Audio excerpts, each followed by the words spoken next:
희망이 시작되는 아침입니다. 희년의 기도를 함께 하나님께 드리겠습니다. 시작. 희년의 하나님, 주의 성령이여 임하소서. 가난한 이들에게 복음을 전하고 포로된 이들에게 자유를 선포하며 눈먼 이들을 회복시키고 억눌린 이들을 자유롭게 하는데 우리를 희년의 도구로 사용하소서.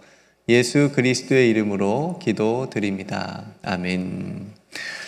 오늘 또 현장에서 또 온라인으로 예배드리는 우리 사랑하는 성도들에게 하나님께서 크신 은총과 평화를 주시기를 주님의 이름으로 축복합니다. 남유다 아사 왕의 이야기를 요즘 나누고 있는데요. 아사 왕이 굉장히 선한 왕으로 시작을 했습니다. 우상을 다 제거하고 심지어 자기 어머니도 우상을 섬겼는데 또 어머니도 폐위시키는 그런 단호한 또 신앙의 모습도 우리에게 보여줬고요. 하나님 앞에 굉장히 온전한 그런 믿음으로 또 통치했던 그런 선한 왕으로 우리가 기억을 하고, 또 어제 나눈 것처럼 구스 족속과 전쟁을 할 때에 자기 아버지는 하나님의 약속을 믿고 이겼거든요, 전쟁에서. 근데 아사왕은 하나님께 기도함으로 하나님께 부르짖고 하나님께 도움을 구하고 또 하나님께 영광을 돌리는 그런 기도를 통해서 전쟁에서 승리하는 모습도 어제 나누었습니다. 그런데 오늘 본문은 조금 안타깝게도 그의 통치 말년이거든요. 지금까지 해오던 믿음의 방식이 아니라 사람을 의지하는 그런 모습을 우리에게 보여주고 있습니다. 이 이야기의 시작은 북이스라엘의 왕이었던 바아사가 남유다, 그러니까 아사가 왕으로 있는 남유다를 치러 쳐들어온 전쟁 때문에 시작된 이야기인데요. 저는 6.25 전쟁을 직접 겪어보지 못한 세대이지만 각종 매스컴이나 영화들을 통해서 그 전쟁의 참혹함을 이제 간접적으로 또 볼 수가 있었습니다. 6.25 전쟁이나 베트남 전쟁, 월남 전쟁이라고도 하죠.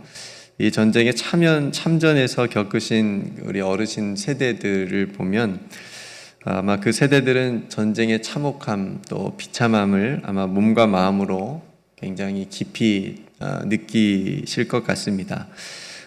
저희 삼촌도 그 월남전에 파병을 가셨다가 고엽제라고 하죠. 고엽제 후유증으로 굉장히 지금 연세가 많이 드셨는데 힘들어 하시는 모습을 제가 보게 됩니다. 그러니까 전쟁의 그 상처와 아픔, 그리고 그 트라우마가 평생 가는 거죠. 그런 전쟁이 지금도 우리가 사는 이 세상에 계속되고 있다라고 하는 것이 얼마나 비참한 현실인지를 우리가 또 눈으로 보게 되고, 그 전쟁 때문에 누군가의 사랑하는 가족들이 또 죽어가고, 다 젊은이들이잖아요. 우리 6.25 전쟁도 보면 14살부터 해가지고 굉장히 어린 그 학도병이라고 하는 그 학생들이 다 전쟁에 가서 그냥 얼마나 많은 아이들이 죽었는지 모릅니다. 요즘 전쟁도 젊은이들이 죽고 다치는 그런 것들을 우리가 보면서 너무너무나도 마음이 아프게 느껴집니다. 우리나라가 여러분 지금 전쟁이 없다고 해서 이게 평화의 시대인 것처럼 보이지만 휴전입니다. 휴전 상태입니다. 지금도 계속. 그렇지만 크고 작은 어떤 그런 전쟁을 하지 않아서 그렇지 그게 얼마나 감사한 일인지 모릅니다, 한편으로는. 그래서 우리가 전쟁을 생각할 때 우리가 전쟁을 겪은 민족으로서 하루속히 평화적으로 통일이 이루어져서 그 전쟁의 불안과 두려움 속에서 더 이상 살지 않기를 우리가 기도해야 되겠습니다. 안타깝게도 본래 한 민족이었잖아요, 남유다와 북이스라엘도. 네, 오늘 본문에도 보면 이 남유다의 아사 시대하고 또 북이스라엘의 왕 바아사 시대에 일생 동안 전쟁이 있었다고 얘기합니다. 그러니까 일생 동안 여러분 전쟁만 하면 얼마나 지칠까요? 끝났다 싶으면 또 쳐들어오고 또 전쟁하고. 그러니까 국가적으로 얼마나 많은 인력과 자원 낭비를 하게 되고 또 매일을 백성들은 두려워하고 또 불안에 떨어야 하고 그러니까 백성들도 지치고 왕도 뭐 다른 일 신경 쓸 수 없이 쓰지 못하고 어떻게든 전쟁에서 이겨야 하는 그런 이기는 데 집중해야 되지 않겠습니까? 그러니까 오늘 북이스라엘의 바하사가 남유다를 쳐들어온 거예요. 바하사는 누구냐면 쿠데타로 왕이 된 인물입니다. 북이스라엘에. 그러니까 여로보암의 아들이었던 나답이 이제 이스라엘의 왕이 되는데 그 나답을 죽이고 본인이 이제 왕이 됩니다. 그러니까 남유다의 왕들의 역사는 다윗의 어쨌든 혈통으로 계속 이어져 오거든요. 근데 북이스라엘의 왕들의 역사는 계속해서 막 쿠데타가 일어나고 이쪽에서 치고 들어오고 이쪽에서 치고 들어와서 왕이 되는 이제 그런 역사를 가지고 있어요. 그러니까 바하사가 얼마나 잔인한 사람이냐면 여로보암의 온 집을 쳐서 생명이 있는 자를 한 사람도 남기지 말라. 그러니까 이제 그쪽 여로보암 쪽에 그 혈통이 2대째 내려왔는데 다 그냥 다 생명은 다 죽여라. 그러니까 멸족을 시키는 거죠. 그리고 이제 자기가 왕이 되는 그럴 정도로 잔혹한 사람이었습니다. 이제 그런 바하사가 라마를 건축해서 사람들을 왕래를 못하게 하는 거예요. 유다 왕 아사에게 왕래하지 못하게 하는 작전을 피는 거죠. 그러니까 뭔가 끊어버리는 거예요. 끊어버리는 그러니까 전쟁 승리를 위해서 굉장히 유리한 고지를 점령하게 되는 거죠.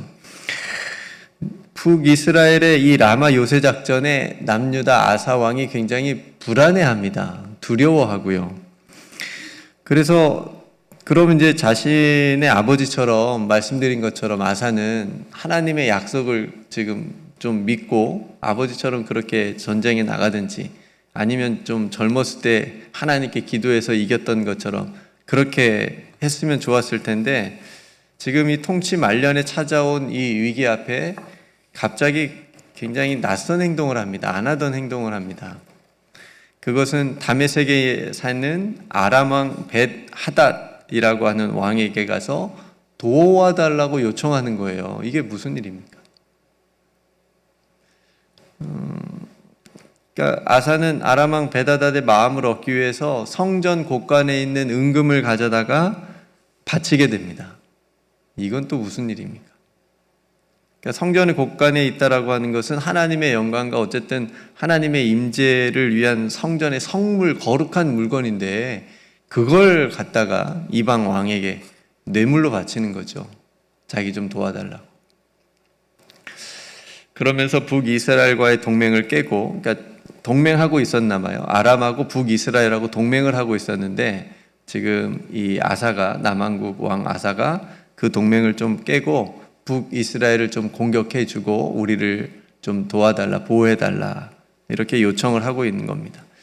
그러니까 여러분 마치 이런 모습일 것 같아요. 가족에 쌍둥이 형제가 있는데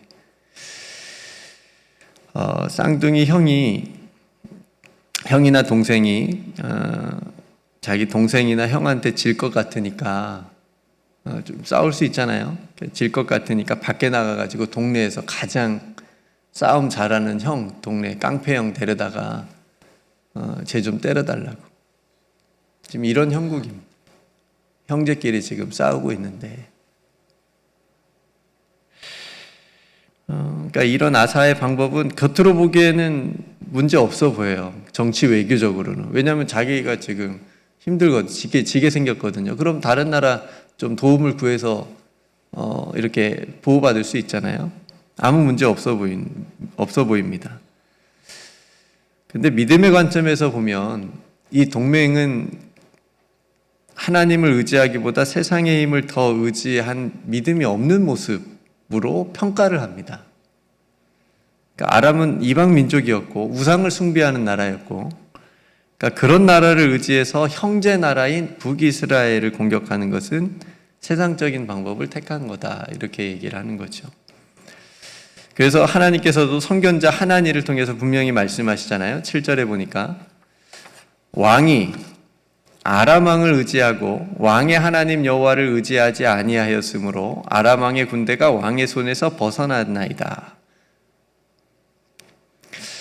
그러면서 어제 구스 사람의 큰 군대에서와 말과 병거의 손에서도 왕이 하나님을 의지하였으므로 승리하였는데 아람 왕을 의지한 일은 왕이 망령 때 행한 일입니다. 분명하게 얘기합니다. 그거는 왕이 잘못한 일입니다. 망령 때에 행한 악한 일입니다.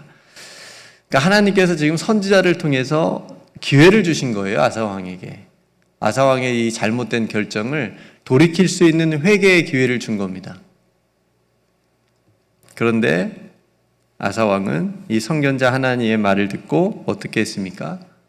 회개하지 않고 깨닫지 못하고 오히려 10절에 보니까 아사가 노하여 선견자 하나님을 옥에 가두고 분이 안 풀렸는지 더 나아가서 백성 몇 명을 학대하였더라. 아마 죽였나 봐요. 그리고 오늘 말씀에도 나오지만 말년에 이제 거의 이제 죽기 직전에 발에 병이 들어서 매우 위독할 정도로 큰 병이 들었는데 이 병이 있을 때 하나님께 구하지 않고 의원들에게 구하였다 이렇게 얘기합니다. 여러분 물론 아프면 의사에게 가서 구해야죠. 의원들에게 가야죠. 그죠? 여러분 아프시면 병원 가세요. 기도만 하지 마시고 병원 꼭 가세요. 일찍 가세요. 근데 지금 여기서 말하는 하나님께 구하지 않았다라고 하는 것은 아사가 전혀 하나님을 생각하지 않고 의식하지 않고 기도하지도 않았다는 얘기예요. 지금 오늘 본문에서의 아사의 모습은 초기 통치의 우상을 제거하고 온전히 하나님을 섬기고 의지하고 기도했던 그런 믿음의 모습이 전혀 보이지 않습니다. 아사 왕이 왜 이렇게까지 되었을까요? 41년을 통치하면서 집권 초기에는 굉장히 믿음으로 개혁을 이루고 잘해왔는데 끝이 좋지 않은 그런 안타까운 모습을 우리가 볼 수가 있습니다. 시작은 다 좋게 할 수 있어요. 다 시작이니까 열정도 있고 또 의지로 노력해서 다 할 수 있는데 끝까지 아름다운 기는 참 힘들다 싶은 그런 생각이 오늘 아사를 통해서 보게 됩니다. 끝까지 아름다운 사람이 되는 거, 야 이거 정말 힘들 수 있겠구나라는 생각이 드는 거죠. 그러면서 여러분 신앙은 한때의 열정이 아니라 끝까지 하나님을 신뢰하는 지속성이 중요하구나. 하나님을 성실하게 믿고 나아가는 것. 흔들리지 않고 나아가는 것. 하나님이 맡겨주신 일을 성실하게 해나가는 것. 누가 보든 보진 않든. 그런 믿음과 마음이 참 중요하다 싶은 생각이 듭니다. 내가 옛날에는 기도를 그렇게 많이 했는데 내가 옛날에는 그렇게 말씀을 참 사모하고 말씀을 듣기만 해도 성경책을 펴기만 해도 은혜가 되고 예배당에 들어오기만 해도 눈물이 나고 십자가만 보기만 해도 내가 눈물이 나고 마음에 하나님의 은혜가 넘쳤는데 이 말의 함정이 뭐예요? 지금은 그렇다는 거예요? 안 그렇다는 거예요? 지금은 옛날처럼은 아니다 이거겠죠. 물론 옛날 그런 신앙도 중요하죠. 그런 과정이 있었으니까 지금 우리가 있기도 하는 건데 물론 더 중요한 건 지금 우리의 믿음과 지금 우리의 신앙이라고 하는 거죠. 여러분 우리의 신앙은 100m 달리기가 아니라 긴 마라톤과 같이 평생의 여정 끝까지 가야 되는 거잖아요. 사도 바울처럼 사도 바울이 삶의 마지막 순간에 이렇게 고백합니다. 나의 떠날 시각이 가까웠다. 이제 죽을 날이 눈앞에 있다는 거예요. 나는 선한 싸움을 싸우고 달려갈 길을 마치고 믿음을 지켰으니 이렇게 고백합니다. 여러분이 사도 바울의 고백처럼 저와 여러분들의 믿음의 삶도 그렇게 고백되어지기를 주님의 이름으로 축복합니다. 끝까지 끝이 더 아름다운 사람.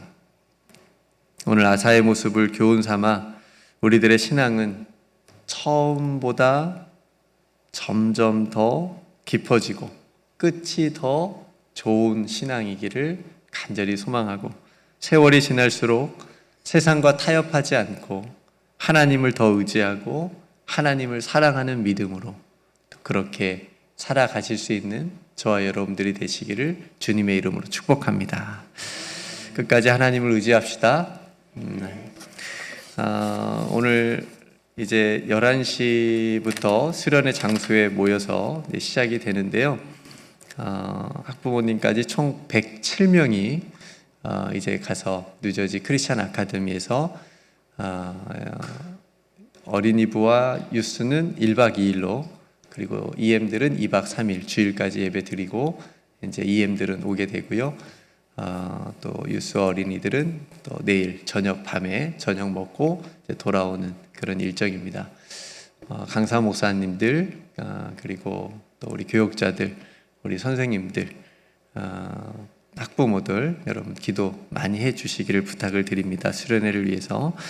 안내해드린 대로 내일 새벽은 양 목사님께서 현장에서만 말씀을 전해주실 예정입니다. 내일 새벽에도 또 많이 함께 또 나와주셔서 하나님 은혜를 나눠주시기를 바랍니다.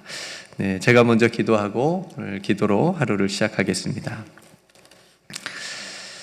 하나님 아버지, 오늘 신실했던 아사왕의 그 말년에 세상을 의지하고 세상적인 방법을 구하는 모습을 보면서 저희들의 신앙과 삶의 모습도 뒤돌아보게 됩니다. 아사왕도 마지막 위기 앞에서 불안과 두려움을 느끼며 하나님을 의지하기보다 세상의 힘을 의지했던 그 연약함이 있었는데, 하나님 그런 연약함이 우리들에게는 없는지, 우리들도 삶 가운데 바하사와 같은 위협이 올 때에, 또 감당하기 어려운 문제들이 닥쳤을 때에 세상을 더 의지하진 않았는지, 세상적인 방법을 더 구하진 않았는지 뒤돌아보게 됩니다. 주님, 다시 신앙의 초심을 회복하게 하여 주시옵시고 끝까지 주님만을 의지하는 믿음의 사람들 되게 하여 주옵소서. 그래서 세월이 지날수록 더 깊은 믿음으로 살아갈 수 있도록 인도하여 주옵소서. 우리의 도움이 되시는 우리 구주 예수 그리스도의 이름으로 간절히 기도드리옵나이다. 아멘.